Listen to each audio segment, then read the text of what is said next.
안녕하세요. 다산에듀 원장 이재현입니다. 이번 시간에는 송전 용량과 경제적인 송전 전압에 대해서 알아보겠습니다. 먼저 첫 번째 송전 용량에 대해서 얘기를 해보면 송전 용량은 송수전할 수 있는 최대 전력을 의미하게 됩니다. 그러면 송전 전력이 크면 클수록 좋겠죠. 그런데 기술적 또는 경제적을 고려했을 때 무한대로 큰 송전 전력을 보낼 수가 없기 때문에 적당한 우리가 송전 용량을 결정을 해야 됩니다. 그러면 이 송전 용량을 결정하는 데 있어서 어떠한 사항들을 고려해야 되느냐라고 했을 때 이 고려사항이 단거리 송전선로와 장거리 송전선로가 조금 다르게 됩니다. 그래서 첫 번째로는 우리가 송전 용량을 결정하는 데 있어서 고려해야 될 사항이 뭐냐라고 했을 때 단거리를 먼저 보게 되면 이 단거리는 첫 번째로는 전선의 허용전류입니다. 전선의 허용전류. 이 허용전류를 우리가 다른 말로 안전전류다라고도 얘기를 하죠. 전선의 안전전류. 두 번째로는 선로의 전압 강하를 고려합니다. 선로의 전압 강하. 를 고려를 해야 된다. 자, 두 번째로는 장거리는 어떤 것들을 고려를 해야 되느냐. 문제에서는 여러분들 송전 용량을 결정할 때 고려해야 될 장거리 송전선로에서 고려해야 될 사항이 아닌 것은 이런 식으로 문제에 나올 수가 있겠죠. 자, 첫 번째로는 송수전단 삼각차가 적당해야 됩니다. 송수전단 간의 상차각. 이 상차각이 뭐죠? 송전단 전압과 수전단 전압 간의 위상차를 우리가 상차각이라고 하죠. 이 송수전단 간의 상차각이 뭐야? 적당해야 된다. 두 번째, 송전 용량이 커지게 되면 이 상차각이 커져요. 그럼 이 상차각을 줄이기 위해서 뭘 쓰냐면 조상설비를 씁니다. 그래서 이 조상설비가 용량이 어떻게 해야 돼? 적당해야 되겠죠. 조상설비 용량이 어떻게 된다? 적당해야 된다. 세 번째로는 송전 효율이 또 어떻게 해야 돼요? 적당해야 되겠더라. 자, 이때 일반적으로 송수전단 간의 상차각은 약 30에서 40도 정도를 적용을 하고 있고요. 조상설비 용량 같은 경우에는 부하설비 용량의 약 한 75% 정도로 사용이 되고 있고, 송전효율은 90% 이상 정도를 우리가 맞추고 있다. 그래서 장거리 송전선로에서 우리가 송전 용량 고려할 시 송수전단 간의 상차각, 그 다음에 조상설비의 용량, 그리고 마지막으로 송전 효율을 고려해서 우리가 송전 용량을 결정한다라고 여러분들 기억을 해주시면 되겠습니다. 자, 두 번째로는 그러면 송전 용량, 즉 송전 전력은 얼마이냐? 계산식이 나오겠죠, 그죠? 송전 전력 P는 공식부터 적겠습니다. XS분의 VS VR에 사인 델타 메가와트다라고 하는 식으로 나옵니다. 식을 유도를 해보면 여기에 선로가 이렇게 있고요. 여기는 송전단 대지 전압, 제가 ES라고 쓰겠습니다. 그리고 여기에 부하가 있겠죠. 여기를 수전단 대지 전압 ER 이라고 보고 여기에는 분명히 전류가 흐를 것입니다. 이때 저항과 리액턴스가 이렇게 있겠죠. 그러면 여기에서 전력 P라고 하는 것은, 자, 얘는 하나의 상이니까 제가 편의상 P1 이렇게 적어볼게요. P1은 ER I 코사인 세타 이렇게 쓸 수 있어요. 그럼 얘를 ES와 ER에 의한 벡터도를 한번 그려보겠습니다. 요거에 대한 수전단 대지전압에 대한 벡터도를 이렇게 적어볼게요. 얘를 ER. 그럼 저항에 걸리는 전압은, 자, 일반적으로 전류는 전압보다 위상이 느려요. 전류 I 이렇게 적어보죠. 그럼 얘는 IR은 이렇게 됩니다. IR.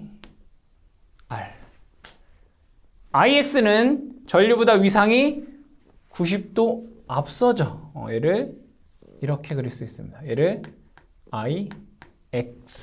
맞죠? 그러면 여기에서 얘가 ES가 됩니다. 뭐 된다고요? ES. 그런데 일반적으로 요 IR은 IX에 비해서 뭐예요? 작아요. 무시할 수 있다고. 얘를 뭐 한다고요? 무시하겠다 이거예요. 그럼 이 벡터가 어떻게 되겠어요? IX만 존재하겠죠? 이렇게 된다고요. 이렇게. 얘를 이 정도만 하고. 그쵸? 이렇게 된다고요. 얘를 뭐 하면? 무시하면. 이게 이제 IX가 됩니다. 그러면 벡터도가 이렇게 되겠네요. 요거를 우리는 ES라고 하고 ES와 ER 간의 상차각을 우리가 델타다라고 합니다. 그럼 여기에서 보겠습니다. 삼각형을 이렇게 그려볼게요. 이렇게. 그럼 여기가 세타면 여기도 세타이고 90도예요. 여기가 세타가 됩니다. 그럼 여기에서 요 길이는 코사인이죠. IX 코사인 세타 이렇게 돼요. 그러면 큰 삼각형에서 보면 이렇게 뭐예요? 사인이죠. 얘가 ES 사인 델타입니다. 그럼 요 길이는 똑같은 얘랑 뭐예요? 같다 이런 얘기잖아요. 이거랑 이거랑. 그럼 여기에서 요 식에서 우리는 I 코사인 세타라고 하는 것을 x분의 ES의 사인 델타다라고 쓸 수 있습니다. 그러면 여기에서 I 코사인 대신에 x의 ES의 사인 델타를 뭐 한다는 얘기다가 대입을 한다 이런 얘기죠. 그럼 얘는 이렇게 쓸 수 있구나. x의 ES ER 사인 델타 이렇게 쓸 수 있구나. 그런데 얘는 뭐예요? 한상이에요. 한상. 3상이면 몇 배가 돼야 돼요? 3배가 돼야 되겠죠? 그죠? 3배. x의 3의 ES ER 사인 델타 이렇게 쓸 수 있다고요. 근데 이 3이라고 하는 건 어떻게 쓸 수 있어요? 루트 3 곱하기 루트 3으로 쓸 수 있잖아요. 그럼 얘는 뭐죠? 송전단 선간전압 vs 얘는 수전단 선간전압 VR 되겠다. 그죠? 삼상에 대한 전력은 P는 XS의 vs VR 사인 델타 메가와트일 때 VS와 VR의 단위는 둘 다 킬로 볼트가 됩니다. 그래서 송전 전력은 이와 같은 식으로 우리가 계산할 수 있다. 당연히 문제에서 값을 주어지고 송전 전력을 구하라 이렇게 되겠죠. 그래서 공식을 여러분들이 암기하시면 되겠습니다. 자, 세 번째로는 지금 두 번째 송전 전력을 했죠. 세 번째로는 송전 용량 계산법입니다. 세 번째 송전 용량 계산법. 송전 용량 계산법. 이 송전 용량 계산법에는 고유부하법이라는 게 있고 송전 용량 계수법이 있습니다. 첫 번째로는 고유부하법. 고유부하법. 공식을 먼저 쓰게 되면 P는 루트 C분의 L의 VR의 제곱, 뭐 메가 와트. 당연히 VR이 킬로 볼트입니다. 이 식을 천천히 유도를 해보겠습니다. 여기에 선로가 이렇게 있다라고 보겠습니다.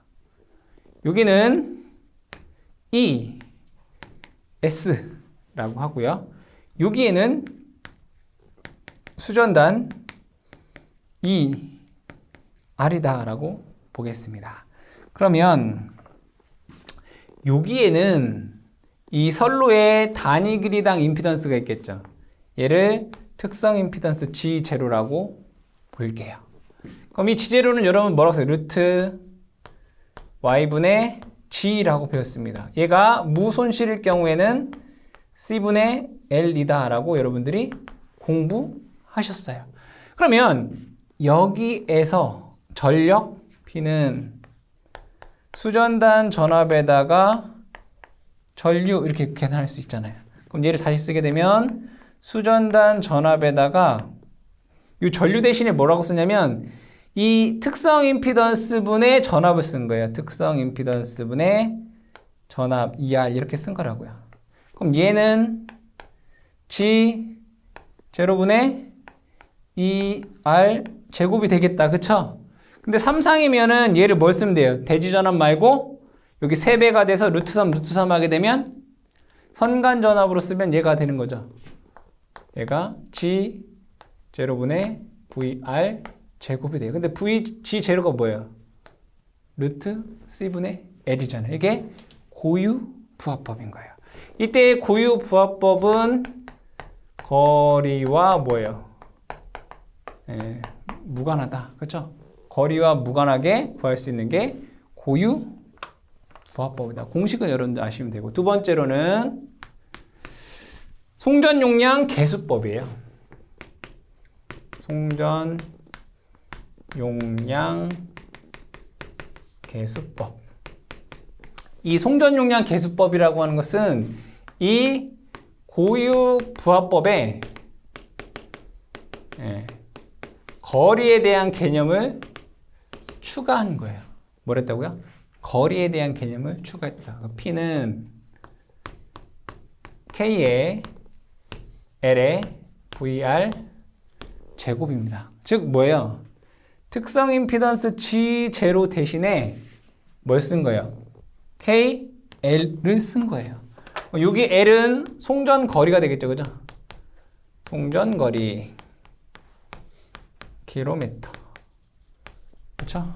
그 다음에 V는 수전단 전압. 단위가 킬로 볼트. 단위는 킬로와트가 됩니다. 자, 그럼 여기에서 요 뭐라고 되니? 송전 용량 계수법. 계수가 뭐예요? 이게 계수잖아요. 그럼 요 계수가 전압이 60kV 이하일 때, 그리고 뭐 100kV 이하일 때, 그 다음에 140kV 이하일 때 이 계수가 얼마이냐라고 했더니 얘는 600, 얘는 800, 얘는 1200이더라 이거죠. 이러한 계수들은 일반적으로 문제에서 주어지게 되고요. 송전 거리와 그 다음에 수전단 전압을 주고 우리가 송전 용량 계수법에 의한 송전 전력을 구하여라 이렇게 주어진다. 그래서 여러분들이 마찬가지로 이것도 송전 용량 계수법에 의한 요 공식을 기억을 해두시고, 마찬가지로 고유 부하법도 공식을 잘 기억을 해주시면 되겠습니다. 자, 다음에 두 번째. 지금 첫 번째는 우리가 송전 용량에 대해서 얘기를 했죠. 두 번째는 경제적인 송전 전압에 대해서 알아보겠습니다. 경제적인 송전 전압 두 번째. 이걸 스틸식을 쓰죠. 스틸식. 이 스틸식은 가장 경제적인 송전 전압을 구하는 식으로, 얘는 어떤 실험에 의한 식이에요. 실험식. 결국엔 뭐예요? 공식을 암기하셔서 이 전압을 구하해라 이거죠. 전압 V는 5.5의 루트 0.6L 플러스 100분의 P. 이게 가장 경제적인 송전전압인 스테이식이다 이거예요. 그럼 여기에다가 송전 거리를 알면, 그죠? 단위는 송전 거리 킬로미터이고, 여기는 송전 전력 킬로와트가 되고요. 단위는 킬로볼트의 단위가 된다. 즉 문제에서 이 송전 거리와 송전 용량을 주어지고서 가장 경제적인 송전 전압을 구하여라 이렇게 문제 주어지겠죠. 따라서 여러분들이 이 스테이식 같은 경우에는 공식만 정확히 암기하셔서 그 공식의 값을 대입해서 풀면 되는 아주 간단한 그런 내용이 되겠습니다. 그래서 여러분들 공식을 어떻게 해라? 암기해라. 공식만 알면 쉽게 풀 수 있는 거죠. 그러니까 이런 문제들이 가장 쉬운 것들이죠. 암기하시면 됩니다. 세 번째로는 선로의 충전 용량에 의한 장애 보겠습니다. 선로의 충전 용량에 의한 장애. 선로의 충전 용량. 이 선로의 충전 용량이라고 하는 것은 대지가 있고요. 대지가 있고 그 대지 위에 선로가 이렇게 지나갑니다. 선로. 그러면 선로와 대지 간에는 바로 이 정전 용량이라는 게 이렇게 존재를 하게 돼요. 이렇게. 그걸 우리 뭐래요? 충전 용량이다라고 얘기하죠. 그러면 여기에서 무부하시 무엇이? 무부하시.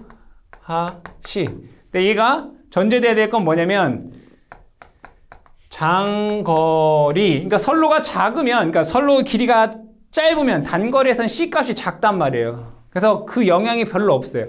장거리 송전선로 무부하시라는 값이 얘기해야 되죠. 무부하시. 자, 부하가 없으니까 여기에는 어떠한 전류가 흘러요? 진상, 즉 전압보다 위상이 90도 앞선 진상 전류가 흘러요. 즉, 이 장거리 송전선로 무부하시 이 흐르는 이 진상 전류에 의한 장애가 뭐가 있느냐 이런 얘기예요. 첫 번째로는 페란티 현상입니다. 페란티 현상. 페란티 현상. 페란티 현상이라고 하는 건 뭐냐면 여기에 전압을 송전단 전압 ES라고 보고요. 여기를 수전단 전압 ER이다 라고 봤을 때 일반적으로 송전단 전압이 수전단 전압보다 커요. 그쵸? 근데 이 페란티 현상이라고 하는 것은 송전단 전압과 수전단 전압 중 요 수전단 전압이 커지는 현상을 페란티 현상이다 라고 얘기를 합니다. 즉 페란티 현상은 장거리 송전선로에서 무부하시 전압보다 위상이 90도 앞선 진상전류에 의해서 수전단 전압이 송전단 전압보다 커지는 현상을 우리는 페란티 현상이다 라고 얘기를 합니다. 왜 커지는지를 한번 보게 되면 분명히 송전단 전압 ES는 수전단 전압에다가 전압 강화를 더해주면 돼요. 그럼 얘를 벡터로 한번 그려보면 일반적이시 자 얘는 수전단 전압이 ER이고요. 전류는 전압보다 일반적으로 위상이 느려요. 얘를 IA라고 보면 IR은 이렇게 되고요. IX는 이렇게 될 거란 말이에요. 그러면 얘가 ES가 돼요. 그럼 얘랑 얘를 비교해보면 요 ES가 송전단 전압이 요 수전단 전압보다 어떻다? 크단 말이에요.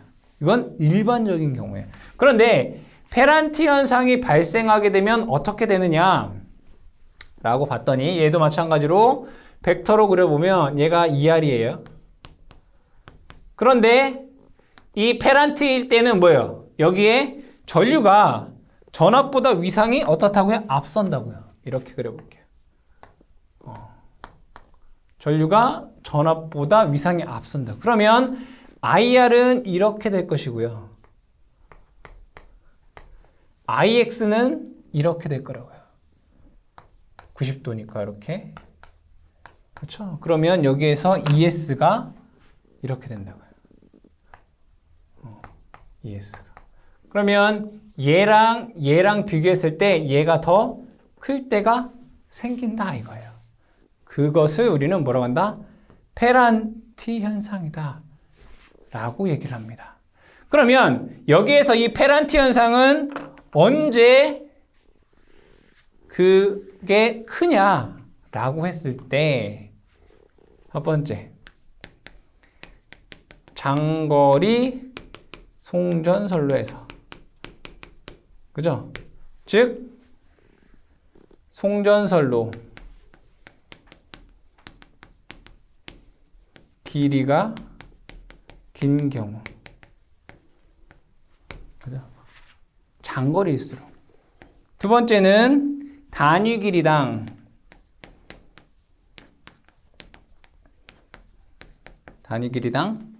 정전 용량이, 즉 대지 정전 용량이 큰 경우, 이때 뭐 한다는 얘기예요? 페란티 현상이 발생을 하더라. 그러면 이거를 방지해야 되겠다, 그쵸? 그래서 이거는 자, 방지 대책.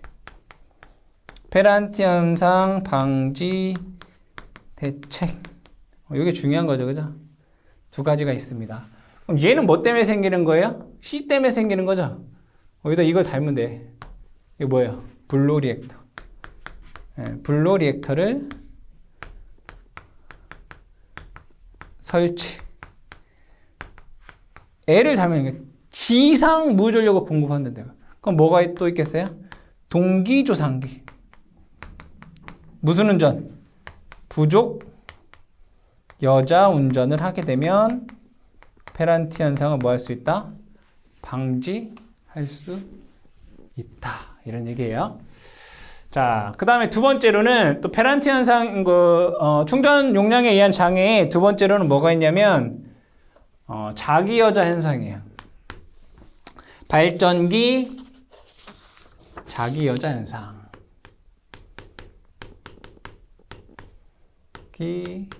자기 여자 현상.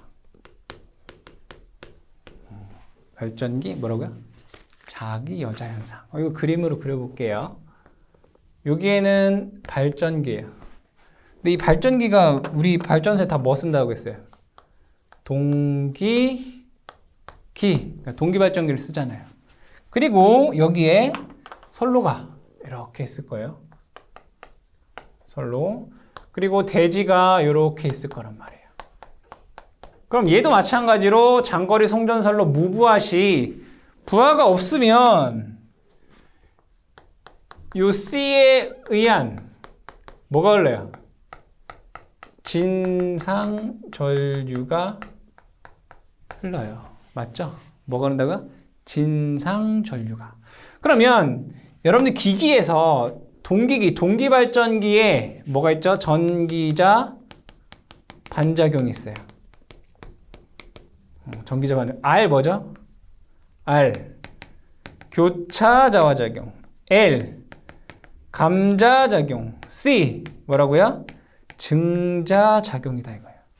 그러면 여기에 진상전류가 흐르면 이 동기 발전기에 여자 전류가 없어도 자속이 공급이 된다고요. 이때 이 동기기의 유기기 전력 E는 이렇게 쓸 수 있어요. 4.44 FN 파이. 그렇죠? 그럼 여기에 진상 전류가 흐르면 전기자 반작용, 즉 증자작용에 의해서 이 자속이 증가를 하게 되고요. 발전기의 단자 전압이 증가를 하더라 이거예요. 그럼 여기에서 첫 번째 무브와 포화 곡선을 볼게요. 여러분들 전기 기기에서 공부를 한 거예요. 이렇게 보겠습니다.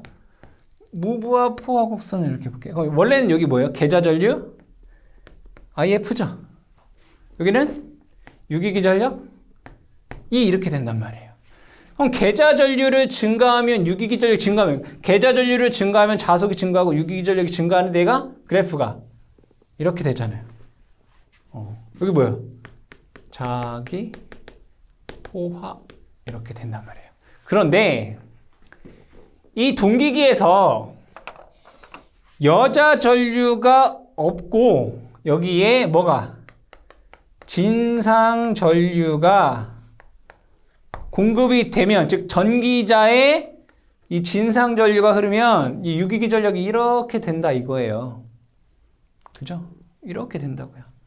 그림을 이렇게 된다고요. 이렇게 그랬을 때 자 다시 그리면 여기를 계좌전류 IF라고 적어 볼게요. 그러면 어떠한 전격 전압이 있겠죠. 이렇게 얘를 여기를 전격 전압이 너무 낮네요. 이렇게 그려보겠습니다. 자 여기를 어떠한 이 계좌 전류가 요만큼일 때 얘를 이제 전격 전압 동기 발전기의 전격 전압이라고 볼게요. 이렇게. 근데 계좌 전류가 아니라 여기 뭐가 흘러도 진상 전류가 흘러도 전압이 이렇게 유기가 되더라 이거예요. 그러면 자 여기에 흐르는 전류는 충전 전류 IC는 분명히 오메가 C2예요. 그럼 이 충전 전류에 의해서 즉 진상 전류에 의해서 이 충전 특성을 보게 되면 이렇게 돼요. 하나는 이렇게 되고요. 얘를 1번. 또 하나는 이렇게 돼요. 얘를 2번. 이렇게 볼게요. 이거 지금 얘기한 건 제가 충전 특성입니다. 충전 특성. 얘는 1번은 단거리 송전선로에서 그런 거고요. 2번은 장거리 송전선로에서 얘기를 하는 거예요. 그러면 단거리에서는 요 C 값이 작기 때문에 I가 증가하면 얘의 증가폭이 커요. 왜? 이게 똑같이 증가하면 요 값이 단거리에서는 작기 때문에 요 증가폭이 적다고요. 그럼 얘가 금방 이렇게 자기 포화가 돼요. 여기에서. 그러니까 단거리 송전선로에서는 이 충전 전류가 흘러도 이 발전기가 빨리 자기 포화가 일어나요. 그러니까 이 전압 이상으로 올라가지 않는다고요. 즉 발전기 전격 전압보다 커지지 않는다고. 언제? 단거리에서는. 근데 장거리 송전선로에서는 이 C 값이 크잖아요. 그럼 얘는 천천히 올라가요. 그러니까 얘를 천천히 이렇게 올라간다. 이렇게. 이게 뭐예요? 여기에서 얘가 이렇게 된다고요. 그러면 이 진상전류에 의해서 요 부분까지 전압이 유기가 돼. 즉 발전기 전격 전압보다 더 커지게 된다 이거예요. 어디?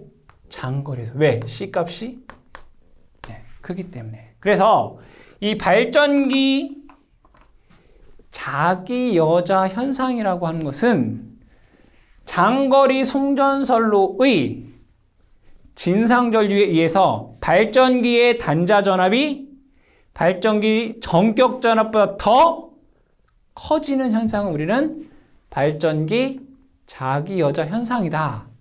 이렇게 얘기하더라 이거예요. 그렇죠. 그러면 이 발전기 자기 여자 현상이 일어나지 않도록 하면 되잖아요. 그럼 잘 보면 이 그래프 보여요? 장거리 송전선로에서 그래프가 얘가 이렇게 되기 때문에 여기에서 만나니까 요 전격 전압보다 크게 되는 거잖아요. 그러면 얘를 이거를 이렇게 만나면 되잖아요. 이렇게. 그러면 여기에서 만날 거 아니에요. 그렇죠? 이렇게. 아니면 뭐 여기나 여기에서 요 그래프가 이렇게 만나면 된다고요. 맞죠? 그럼 결국엔 뭐예요? 얘를 이렇게 이동시키면 되잖아요. 결국엔 뭐예요? C 값을 감소시키면 돼요. 뭘 한다고요? C 값을 감소시키면 된다. 그럼 C 값을 감소하기 위해서는 뭐를 해야 돼요? 당연히 불로 리액터 똑같아요. 페널티랑 불로 리액터 설치. 또 뭐도 있어요? 동기 조상기 부족 여자 운전. 이렇게 하게 되면 발전기 자기 여자 현상을 방지할 수 있어요. 그런데 또 뭐가 있냐면 이게 더 중요한 거예요. 발전기 자기 여자 현상을 안 일어나게 하기 위해서는 단락비가 큰 발전기를 사용하면 돼요. 또는 용량이 큰 발전기를 사용하면 돼요. 자, 이거는 수식으로 이렇게 쓸 수 있어요. 단락비를 우리가 K, S가 이 값보다 크면 돼요. Q 분의 Q 다시에 V 다시에 V 1 플러스 시그마 이렇게 돼요. 이 식을 여러분들이 암기해 주셔라. 이걸 한번 적어 볼게요. 여기서 K라고 하면 단락비예요. 이 발전기가 단락비가 크면 돼요. 단락비가 큰 발전기를 쓰면 발전기 자기 여자 현상이 안 생겨요. 자, 요 Q라고 하는 것은 발전기 용량이에요. 발전기 용량이 커버리면 이 값이 작아질 거 아니에요. 단락비보다 작아지게 되니까 단락비가 큰 발전기를 쓰거나 아니면 발전기 용량이 큰 것을 쓰면 된다 이거예요. 요 Q 다시라고 하는 것은 선로의 충전 용량이에요. 뭐라고요? 충전 용량. V 다시라고 하는 것은 전압이겠죠. 요 충전 용량에 대한 전압. 충전 전압. 그 다음에 V라고 하는 것은 이 발전기의 전격 전압. 요 시그마는 포화율이다 라고 얘기해요. 요거 얼마만큼 포화됐느냐. 포화율. 자, 발전기 자기 여자 현상이 발생 안 하려면 단락비가 크거나 아니면 발전기 용량이 큰 걸 쓰면 돼요. 아, 그러면 문제에서 이렇게 나올 수 있어요. 다음 조건에서 발전기 자기 여자 현상이 일어나지 않을 발전기의 최소 용량을 구하여라 이런 거 나와요. 예제를 한번 제가 내서 한번 풀어볼게요. 예제 문제를 내서 한번 풀어보겠습니다. 조와 관련된 자, 예제 EX 자, 345kV 2회선 345kV에 얘가 2회선이다 라고 되어 있고요. 선로 길이가 250km이다 라고 되어 있고 정전 용량 C 값이 0.01 마이크로페라 퍼 킬로미터다 라고 되어 있습니다. 그리고 단락비 KS가 1.1이고 포화율이 0.12이다. 이렇게 돼 있어요. 이러한 조건에서 발전기가 자기 여자가 발생하지 않을 뭐를? 발전기 용량을 구하라. 이렇게 낼 수 있단 말이에요. 계산을 해볼게요. 먼저 뭘부터 구할 거냐면 충전 용량부터 구할 거예요. 충전 용량 Q 다시는 여러분 뭐예요? 대지 정전 용량에 의한 충전 용량 뭐 2파이 FC V 제곱이잖아요, 이거. 그죠? 근데 얘가 지금 몇 회선이라고 돼 있어요? 2회선. 2를 곱하면 돼요. 그죠? 계산을 한번 해보겠습니다. 2 곱하기 2파이. 문제에서 주파수 주어지지 않으면 60으로 보면 됩니다. C는 0.01 곱하기 250km. 마이크로니까 10-6승이 되겠죠. 전압 345kV니까 345 k니까 000의 제곱. 단위가 뭐예요? VA죠. 그럼 얘를 메가 단위로 하기 위해서 10-6승을 해볼게요. 이거 계산을 해보면 224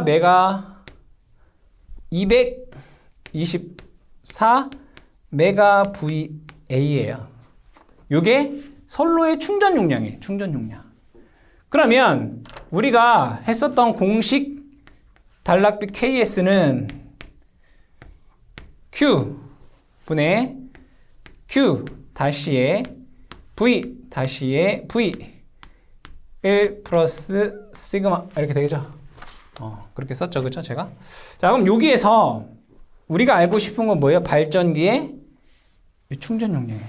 근데 이 선로의 선간 전압이나 발전기의 전격 전압은 같다라고 볼 수 있죠. 문제에서 다른 조건이 주어지지 않았으니까. 이건 그냥 1 되겠네. 이거 제곱돼야 돼요. 맞나요? 제가 잘 썼나요? 여기 제곱이에요. 여러분들 요거 제곱입니다. 제곱 빼먹었네. 제곱. 요거 제곱입니다. 그럼 여기에서 얘랑 같으니까 얘는 어차피 1이 됩니다. 그럼 요 식을 통해서 발전기 용량 Q는 KS의 Q 다시에 1 플러스 시그마가 돼요. 요거 1 된다고 했어요. 그죠? 그럼 여기다 대입을 해보면 1.1 분의 요 계산한 거 224 1 플러스 0.12 요거 계산해 보시면 228 메가 VA 된다.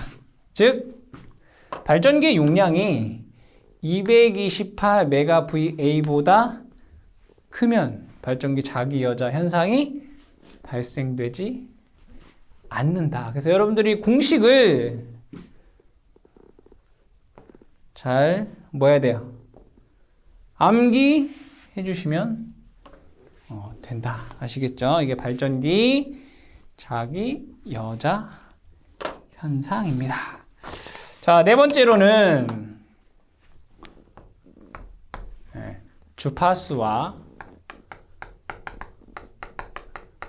전압 조정에 대해서 보겠습니다. 주파수와 뭘 한다고요? 전압을 조정. 주파수 조정은 뭘로 하고 전압 조정은 뭘로 하느냐? 뭐 이런 얘기가 됩니다. 자, 먼저 첫 번째로는 이제 주파수 조정을 볼게요. 간단한 예를 들어 설명을 드리겠습니다. 여기에는 발전기가 이렇게 있습니다. 그리고 여기에는 부하가 있어요. 부하가. 그러면 뭐 그래프를 뭐 그리고 하는 게 있는데 그냥 간단하게 여러분들이 이해할 수 있을 만큼만 해볼게요. 자, 부하에 제가 유효 전력을 증가하게 해요. 증가를 해볼게요. 그럼 차가 이렇게 가다가 어떤 짐이 더 쌓여 있는 거나 마찬가지죠. 그러면 요 발전기의 회전 속도가 어떻게 되겠어요? 감소하겠죠. 여기 있는 부하가 증가를 하면 유효 전력이 증가를 하면 발전기의 뭐가 회전수가 감소한다고요. 자, 부하의 유효 전력이 증가하면 발전기의 회전수가 감소합니다. 근데 발전기는 동기기이기 때문에 NS는 P분의 120F예요. 그럼 여기에서 회전수가 감소하게 되면 주파수가 감소하게 돼요. 그럼 얘는 주파수가 어떻게 한다? 감소하게 된다 이거예요. 그러면 우리나라는 주파수가 60Hz에 맞춰져 있죠. 그러면 조속기에 의해서 주파수를 60으로 맞추려고 할 거란 말이에요. 그 얘기는 뭐냐면 얘가 속도를 더 올려야 되겠죠. 그죠? 속도를 어떻게 한다고요? 더 올려야 된다고요. 그럼 속도를 더 올리려면 뭐예요? 토크를 증가해야 되겠죠. 그래서 얘는 출력을, 발전기 출력도 뭐예요? 유효전력이죠. 그죠? 발전기의 출력을 증가시킨다고요. 얘는 부하.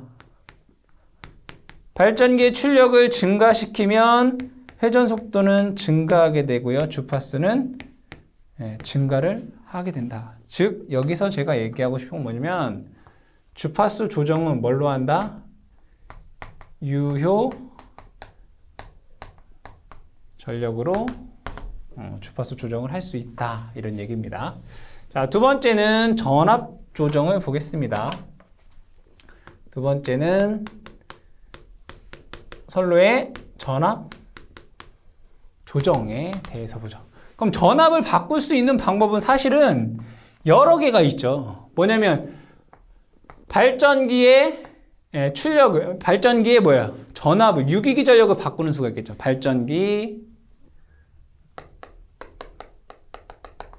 발전기의 유기기 전력.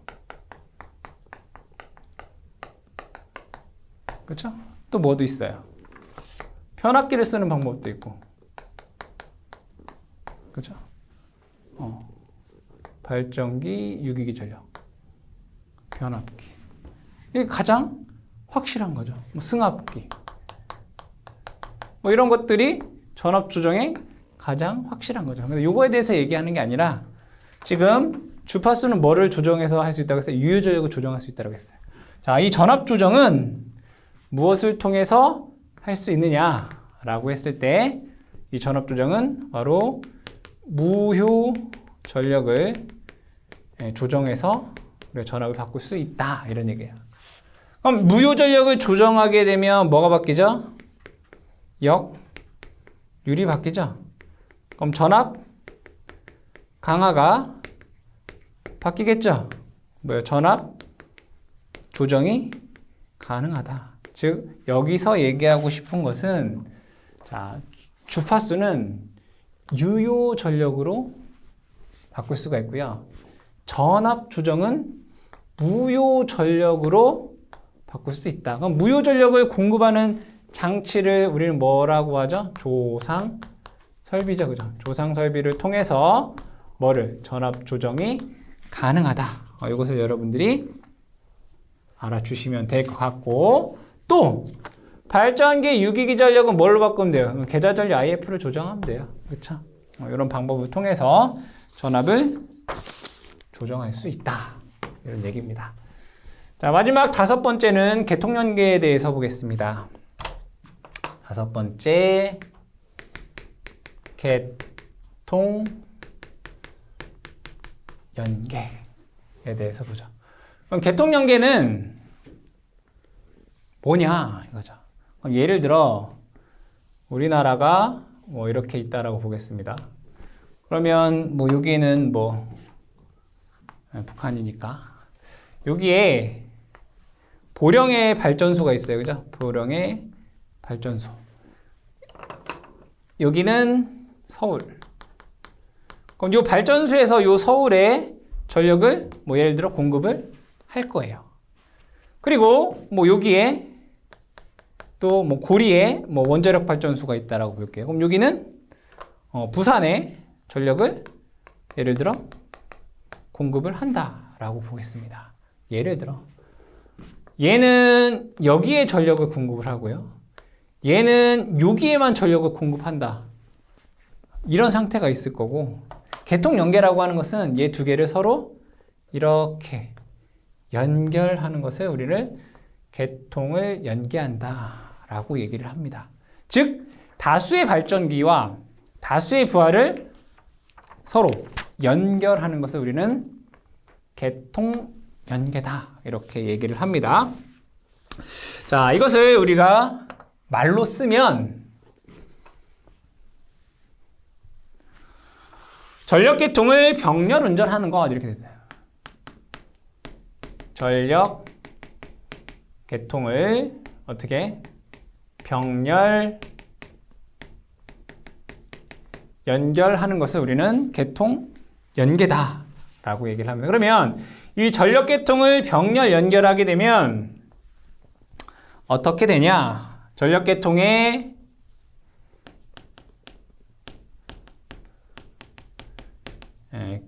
규모가 증대가 되고요. 여러분들 병렬하면 뭐 임피던스가 줄어들게 되죠. 그래서 계통의 임피던스가 감소한다. 계통 임피던스가 감소하는 이러한 효과가 있다. 전력계통의 규모가 증가가 되고 임피던스는 감소한다. 그러면 이 계통 연계를 함으로 인해서 어떠한 장점도 있을 것이고요. 단점도 있을 거예요. 첫 번째로는 우리가 장점을 먼저 보겠습니다. 계통 연계 시 장점. 첫 번째. 전원 개발 지점 선정 범위 확대. 적어볼게요. 전원 개발 선정 지점 확대. 이건 뭐냐면 내가 여기에 있는데 발전소가 여기만 이렇게 연결될 수 있다고요. 1대1 대응일 때는 부하가 여기 있는데 발전소가 여기 있어요. 근데 여러 발전소를 서로 이렇게 연결하면 어떻게 돼요?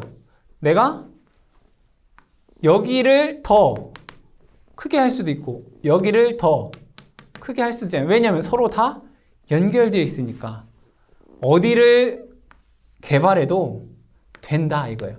만약에 얘네들이 없다면 얘는 무조건 여기만 개발해야 되잖아요. 발전소를. 근데 계통 연계하게 되면 전원 개발 선정 지점이 확대된다. 여기를 개발해도 되고 여기에다 해도 되고 여기다 해도 되고 여기다 해도 된다. 여러 군데 발전소를 세울 수 있다. 이런 얘기입니다. 두 번째, 공급 예비력 비율 감소. 공급 예비력 비율 감소. 이건 뭐냐면 우리가 항상 예비하고 있어야 돼. 만약에 여기가 쓰는 게 100이다 라고 하면 얘는 예를 들어 뭐 150을 발전을 해야 돼요. 그럼 50이 뭐예요? 예비로 있는 거잖아요. 그쵸? 근데 만약에 자, 얘만 있으면 150, 100 이렇게 하면 예비율이 50이 되는 거죠. 그쵸? 이렇게 돼야 돼. 근데 만약에 여러 군데 계통을 연결하게 되면 얘를 사실은 100 해도 상관은 없어요. 110 해도 상관없어요. 왜? 얘의 전력이 부족하면 얘가 증가하더라도 얘의 전력이 부족하면 다른 발전소에서 전력을 끌어오면 되니까. 즉 공급 예비력을 낮출 수 있다 이거예요. 한 개만 있을 때는 얘는 150으로 해야 되는데 다른 발전소들이 더 있으니까 얘를 조금 낮춰도 된다. 그러니까 예비력이 감소된다. 이건 뭐 좋은 거죠. 세 번째, 계통 임피던스 감소. 계통의 임피던스가 감소된다. 이 계통의 임피던스가 감소가 되면 전압 강화가 줄어들겠죠. 전압 유지가 유리하다. 즉 전압 강화가 준다는 얘기예요. 그럼 전압 강화가 준다는 얘기는 뭐라고 쓸 수 있을까요? 안정도가 향상된다. 안정도가 어떻게 되나? 향상된다. 자, 다섯 번째로는 전력 손실 감소가 됩니다. 전력 손실 감소. 이 전력 손실 감소가 된다는 얘기는 뭐죠? 송전 효율 증가. 여섯 번째로는 설비 이용률이 좋아집니다. 설비 이용률 향상. 예비 비율을 감소해도 되니까 설비 이용률이 향상이 된다. 그러면 어떠한 단점이 있을까요? 계통 연계를 했을 때 자, 첫 번째로는 하나의 계통에서 사고가 나면 그 사고가 다른 곳으로 확산될 수가 있겠죠. 그러니까 사고의 확산 여부, 증가. 사고가 한쪽에서 사고가 나면 그 사고가 다른 쪽으로 옮겨갈 수 있다. 자, 두 번째는 당연히 계통 연결을 하게 되면 계통이 복잡해지죠. 그럼 계통이 복잡해지면 그만큼 계전기, 보호 계전기의 복잡 그리고 오동작의 우려가 있을 수가 있어요. 그렇죠? 세 번째. 자, 단락사고. 여기에서 보면 뭐예요? 임피던스가 작아진다는 얘기는 전류가 커진다는 얘기예요. 고장 시 전류가 커진다는 얘기죠. 단락이나 지락, 전류가 커진다. 단락이나 지락 사고가 커진다. 그 다음에 네 번째. 전력 조류 제어가 계통이 복잡해지니까 전력 조류 제어가 어렵다.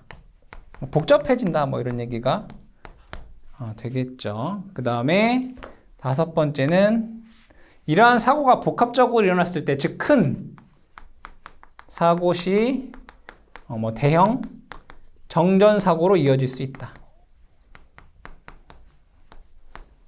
그래서 이러한 단점들이 있겠다. 즉 계통 연계라고 하는 것은 계통을 병렬 연결하는 건데, 이 계통 연결을 함으로 해서 전력 계통이 증대가 되고 임피던스는 감소를 하게 됩니다. 이에 따른 장점으로는 전원 개발의 선정이 유리하고 공급 예비력을 줄일 수가 있고, 공급 예비력을 줄인다는 얘기는 결국엔 설비 이용률이 향상된다 이런 얘기가 되겠고, 계통의 임피던스 감소로 인해서 전압 강화가 줄어들죠. 그러니까 전압 유지가 유리하게 되고 전압 변동이 작게 되고 안정도가 향상이 됩니다. 이 안정도가 향상된다는 얘기는 결국에는 신뢰도가 높아진다는 얘기가 되겠죠. 전력 손실이 감소하게 되고 송전율이 증가가 된다라고 하는 이러한 장점이 있겠고, 단점으로는 계통이 연계가 됨으로 인해서 계통이 복잡해지게 됩니다.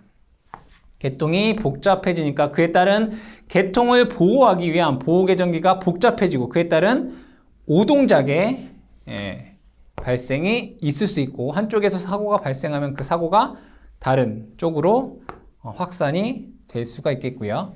임피던스가 감소하기 때문에 이에 따른 사고 시 단락 및 지락 전류가 커지게 되고, 그럼 단락이나 지락 전류에 따른 어떤 그 레벨에 맞는 설비를 사용하겠죠. 당연히 건설비도 증가가 되겠죠. 전력 조류 제어가 어렵게 되고 어떤 사고가 크게 발생하게 되면 전체 계통으로 큰 대형 정전이 발생할 수 있다라고 하는 단점이 되겠습니다. 그래서 여러분들이 이러한 내용들은 전력 계통 연계 시 장점이 아닌 것은 단점이 아닌 것은 이런 식으로 출제가 되기 때문에 가볍게 여러분들 이러한 내용이구나라는 정도로 기억을 해주시면 되겠습니다.